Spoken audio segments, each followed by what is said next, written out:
ಎಲ್ಲ ಬಂಧು ಮಿತ್ರರಿಗೆ ನಮಸ್ಕಾರ.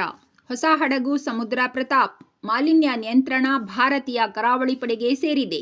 ಗೋವಾದ ಶಿಪ್ಯಾರ್ಡ್ ಲಿಮಿಟೆಡ್ ಹಡಗು ನಿರ್ಮಾಣ ಕ್ಷೇತ್ರದಲ್ಲಿ ನಿರ್ಮಿಸಲಾಗಿರುವ ಸಮುದ್ರದಲ್ಲಿ ತೈಲ ಸೋರಿಕೆ ಹಾಗೂ ರಾಸಾಯನಿಕ ಮಾಲಿನ್ಯ ಹೇಗೆ ತಡೆಯಬಹುದೆಂದು ತಿಳಿಸಲು ಈ ಹಡಗು ತಯಾರಿಸಲಾಗಿದೆ.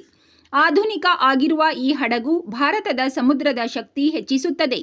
30 mm ಫಿರಂಗಿ ತೋಪು ಅಥವಾ ಗುಂಡು, 2 ರಿಮೋಟ್ ನಿಯಂತ್ರಿತ ಬಂದೂಕುಗಳು, ಆಧುನಿಕ ಸೇತುವೆ ವ್ಯವಸ್ಥೆ, ಅಗ್ನಿಶಾಮಕ ವ್ಯವಸ್ಥೆ, ಶಸ್ತ್ರ ಅಸ್ತ್ರಗಳು, ಹೈಟೆಕ್ ವ್ಯವಸ್ಥೆ, ಶತ್ರುಗಳನ್ನು ಪತ್ತೆ ಹಚ್ಚುವ ನಾಶ ಮಾಡುವ ಸಾಮರ್ಥ್ಯ ಹೊಂದಿದೆ. ಸಮುದ್ರ ಪ್ರತಾಪ್ ಹಡಗು ಡೈನಾಮಿಕ್ ಪೊಸಿಷನಿಂಗ್ ಸಿಸ್ಟಮ್ ಅಂದರೆ ನಿಯಂತ್ರಿತ ವ್ಯವಸ್ಥೆ ಹೊಂದಿದೆ. ಸಮುದ್ರ ಮಾಲಿನ್ಯ ಬೇಗ ತಡೆಯುತ್ತದೆ. ಶೋಧ ಮತ್ತು ಕಾರ್ಯಾಚರಣೆಗಳು ಭಾರತದ ವಿಶೇಷ ಆರ್ಥಿಕ ವಲಯದ ರಕ್ಷಣೆಯಲ್ಲಿ ಪ್ರಮುಖ ಪಾತ್ರ ವಹಿಸುತ್ತದೆ.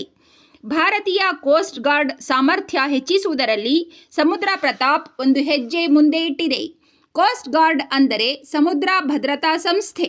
ಸಮುದ್ರ ಪ್ರತಾಪ್ ಉದ್ದ 1145 ಮೀಟರ್, ಅಗಲ 165 ಮೀಟರ್.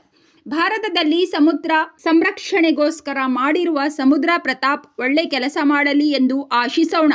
ಒಳ್ಳೆ ತಂತ್ರಗಳು ಬಳಸಿ ಮನುಷ್ಯ ಹಾಗೂ ಪ್ರಾಣಿಗಳಿಗೆ ಒಳಿತು ಮಾಡುವ ಈ ಹಡಗು ಸ್ವಚ್ಛವಾಗಿಟ್ಟುಕೊಳ್ಳುವುದು ನಡೆಸುವ ಚಾಲಕರ ಕರ್ತವ್ಯ ಆಗಿರುತ್ತದೆ.